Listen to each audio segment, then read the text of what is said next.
नमस्कार दोस्तों, स्वागत है आपका आपके अपने ही YouTube चैनल पर जिसका नाम है द रियल फ्रैंक इमोशंस। आज मैं आपको अलग विषय पर बात करने वाला हूं, जिसका विषय है जीवन में पहली बार अकेले बाइक चलाने का आनंद। जी हाँ दोस्तों, जीवन में कुछ अनुभव ऐसे होते हैं जो हमेशा याद रह जाते हैं, और पहली बार अकेले बाइक चलाना उन्हीं में से एक है। जब हाथों में हैंडल थामते हैं और इंजन की गड़गड़ाहट कानों में गूंजती है, तो दिल में एक अजीब सी उत्सुकता और रोमांच भर जाता है।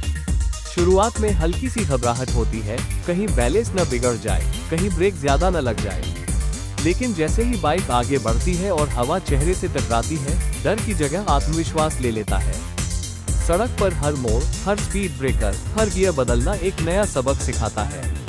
उस पल में लगता है जैसे आजादी का असली मतलब समझ में आ गया हो। कोई पीछे नहीं, कोई आगे नहीं, बस आपकी बाइक और खुली सड़क। मन में एक गर्व की भावना होती है कि अब आप खुद अपने रास्ते तय कर सकते हैं। पहली बार अकेले बाइक चलाने का अनुभव सिर्फ एक सवारी नहीं, बल्कि आत्मनिर्भरता और आत्मविश्वास की दिशा में पहला कदम होता है। यह एहसास जीवन भर साथ रहता है। हर बार जब आप बाइक स्टार्ट करते हैं, वही पहली सवारी याद आ जाती है। इन्हीं स्मरण को संजोते हुए मिलते हैं अगले वीडियो में। तब तक के लिए नमस्कार।